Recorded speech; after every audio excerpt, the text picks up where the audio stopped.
12월 둘째 주 큐티 가이드입니다. 이번 주 우리가 묵상할 말씀 본문은 요한계시록 19장 1절부터 21장 8절까지의 말씀입니다. 하나님이 우리에게 주시는 말씀을 깊이 묵상하며 말씀의 은혜를 누리는 한 주가 되기를 소망합니다. 이번 주 본문 말씀을 총 3가지 주제로 함께 살펴보고자 합니다. 첫 번째는 어린 양이 혼인잔치와 백마를 탄 자 19장 말씀입니다. 요한계시록 19장은 2가지 장면이 등장합니다. 먼저 등장하는 1절에서 10절까지의 장면은 하늘에서 울려 퍼지는 큰 찬양으로 시작됩니다. 많은 무리가 할렐루야를 외치며 하나님의 구원과 영광과 능력을 선포하는데, 이는 하나님께서 음녀 바벨론을 심판하시고 성도들의 억울함을 갚으신 의로운 행위를 찬양하는 소리입니다. 여기서 등장하는 할렐루야는 신약 성서 중 여기에만 등장하며 시편에 자주 보이는 여호와를 찬양하라 라는 뜻의 히브리어 단어에서 나온 것입니다. 하늘의 찬양은 계속되며 장면은 어린 양의 혼인잔치로 이어집니다. 어린 양이신 예수님과 그의 신부인 교회가 결혼식에 참여하게 되는데, 신부는 하나님께서 주신 빛나고 깨끗한 세마포 옷을 입고 등장합니다. 이는 성도들의 의로운 행실이 하나님 앞에서 열매 맺은 오심을 의미하며, 구원의 은혜 안에서 성도들이 걷는 삶이 결국 하나님 앞에서 영광이 되는 순간을 보여줍니다. 요한이 이 영광스러운 장면에 압도되어 천사에게 경배하려 하자, 천사는 자신도 하나님을 섬기는 동료일 뿐이며 오직 하나님께만 경배해야 한다고 분명히 말하고 있습니다. 두 번째 장면은 11절에서 21절까지의 내용입니다. 요한은 다시 하늘이 열리는 것을 보는데, 그곳에서 흰 말을 타고 오시는 예수님이 등장합니다. 그는 충신과 진실이라 불리며 불꽃 같은 눈과 많은 면류관을 가진 왕으로 나타납니다. 피에 젖은 옷과 하나님의 말씀이라는 이름은 그분이 구원의 주이자 심판의 주임을 나타내며, 입에서 나오는 예리한 칼은 말씀의 권세로 악을 무너뜨린다는 상징적인 표현입니다.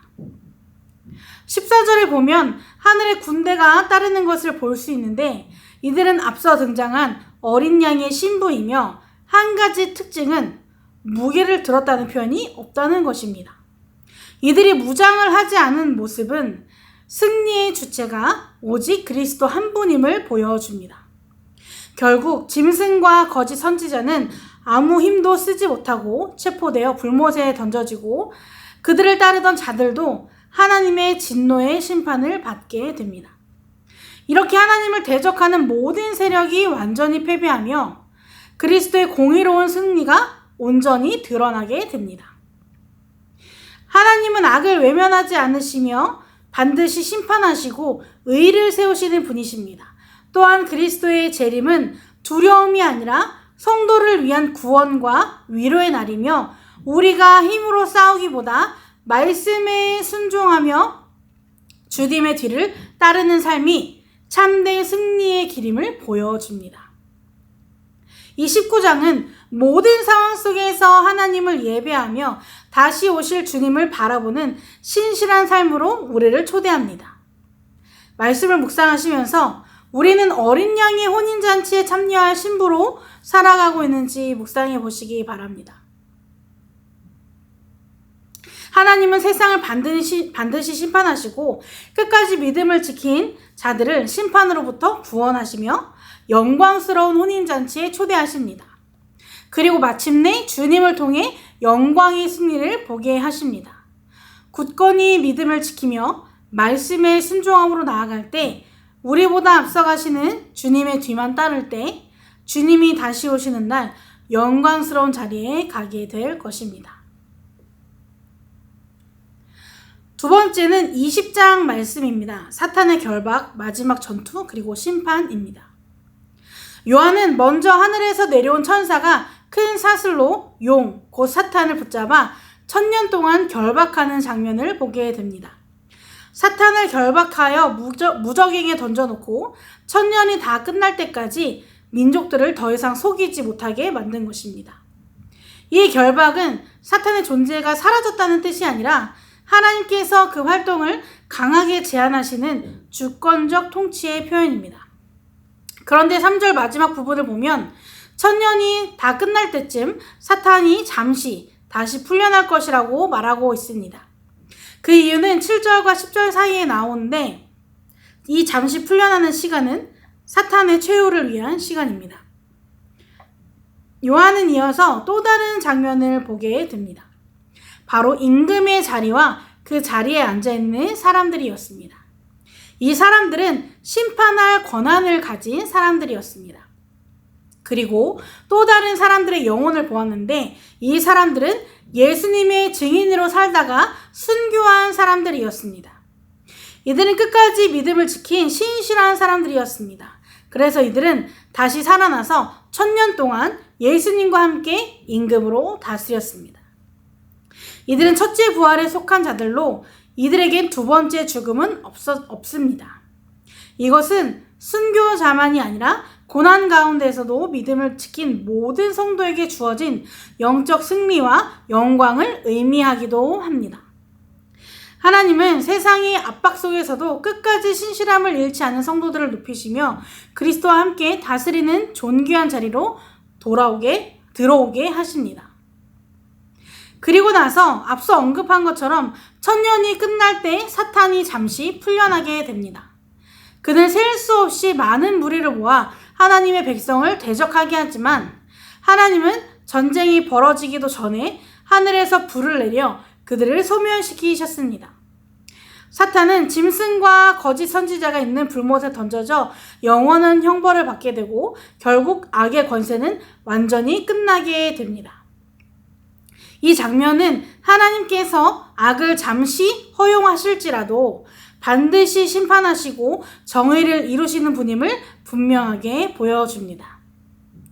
마지막으로 요한은 크고 흰 보좌 앞에 모든 사람이 하나님께 심판을 받는 장면을 보게 됩니다. 이 사람들 중에는 대단한 사람도 있었고 보잘것없는 사람들도 있었는데 이들은 출신, 신분과 상관없이 자기 행위대로 공의로운 심판을 받았습니다. 죽은 자들도 모두 일어나 심판을 받았고 마지막으로 사망과 음부 자체가 불못에 던져지게 됩니다. 그리고 이것은 두 번째 죽음입니다. 생명책에 기록되지 않은 자는 하나님 없는 영원을 맞게 되는데 이는 하나님의 심판이 감정적이거나 의미적인 것이 아니라 변함없는 공의에 따라 이루어진다는 사실을 보여줍니다. 20장을 통해 발견할 수 있는 것은 하나님께서 악을 이미 제한하셨으며 마지막에는 완전히 멸하실 분이라는 것입니다. 또한 성도는 지금 눈에 보이지 않더라도 그리스도와 함께 다스리는 자로 부름받았고 마지막 날 하나님께서 우리의 삶을 공의롭게 평가하신다는 것입니다.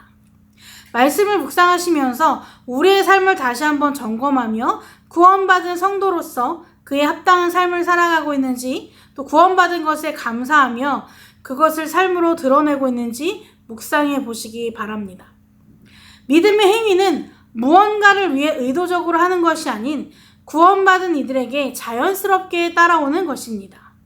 그리고 주님이 다시 오시는 날 우리는 그것으로 하나님 앞에 서게 될 것입니다. 그러므로 우리는 흔들리는 세상 속에서도 두려워하지 말고 주님을 기다리며 신실함과 거룩함을 선택하는 삶으로 나아가야 합니다. 마지막으로 21장 1절에서 8절 말씀, 만물을 새롭게 하시는 약속입니다. 요한은 하나님께서 준비하신 새 창조의 장면을 보며 처음 하늘과 처음 땅이 지나가고 바다가 더 이상 존재하지 않는 새 하늘, 새 땅을 보게 됩니다. 이것은 하나님이 타락의 흔적을 완전히 제거하시고 새롭게 회복하신 세상을 보여주는 장면입니다. 이어 요한은 하나님께로부터 신부처럼 아름답게 단장한 새 예루살렘이 하늘에서 내려오는 것을 보는데 이것은 하나님의 백성이 하나님과 완전하게 연합하게 될 영광스러운 모습을 상징합니다. 그때 하늘에서 큰 음성이 들리는데 그 내용은 하나님의 장막이 사람들과 함께 있게 되어 이제 하나님께서 친히 그의 백성과 함께 거하시고 그들을 하나님의 백성으로 삼으신다고 선포하는 내용이었습니다. 더 이상 어떤 장애물 없이 하나님과 온전한 교제를 할 수 있다는 것입니다. 이것은 끝까지 믿음을 지켜왔던 모든 성도들에게 가장 크고 귀한 은혜이며 복입니다. 계속해서 들리는 소리의 내용은 이것입니다. 하나님은 그들의 눈에서 모든 눈물을 친히 닦아주시며 이제 더 이상 죽음이 없고 애곡하는 일도 통곡하는 일도 아픔을 겪는 일도 더는 없을 것이라 말합니다. 그 이유는 이전의 모든 고통과 저주가 완전히 끝났기 때문입니다. 소리가 끝난 후 보좌에 앉으신 하나님은 내가 만물을 새롭게 하노라 하고 선언하시며 이 말씀이 참되고 신실하다는 것을 다시 보증하십니다. 또한 자신이 알파와 오메가, 처음과 마지막이심을 밝히시는데 이 알파와 오메가는 헬라어 알파벳의 첫 글자 그리고 마지막 글자입니다. 다시 말하면 주님은 주권적인 창조자이자 완성자, 처음과 나중으로서 우주의 처음과 마지막 너머에 계시는 분이라는 것입니다. 이런 분이 목마른 자에게 생명수의 샘을 값없이 주실 것을 약속하십니다. 이 약속은 하나님의 은혜로 구원받은 자들에게 주어지는 풍성한 생명의 선물입니다. 그리고 하나님이 믿음을 끝까지 지켜 이기는 자에게 주시는 약속은 새 하늘과 새 땅이 하나님의 자녀로서 그들이 받을 상속이라는 이 확신에 요약되어 있습니다. 그러나 악을 고집하며 회개하지 않는 자들, 즉 두려워하는 자, 믿지 않는 자, 가증한 자, 살인자, 음행하는 자, 점술가, 우상숭배자, 거짓말하는 자들은 불과 유황이 타는 못에 던져지며 이것이 그들의 둘째 사망, 곧 최종적인 심판이라고 하십니다. 하나님은 새 창조를 여시고 우리와 영원히 함께 거하시며 모든 고통을 제거하시고 위로하시며 생명수를 값없이 주시고 이기는 자에게 상속과 자녀됨을 약속하시는 분이십니다. 그럼 우리는 이 약속의 말씀을 붙들고 어떻게 살아가야 할까요? 말씀을 묵상하실 때 하나님이 준비하신 새 창조의 은혜는 분명한데 나는 여전히 옛 삶에 머물러 있는지 아니면 새 현실의 믿음으로 응답하며 살고 있는지 묵상해 보시기 바랍니다. 하나님이 우리를 위해 준비하신 새 창조는 분명한 현실입니다. 이제 옛것을 붙잡지 말고 새롭게 하시는 하나님께 믿음으로 반응하는 삶이 되기를 바랍니다. 그래서 끝까지 믿음으로 이기는 자에게 주시는 모든 것을 누리는 삶이 되기를 소망합니다.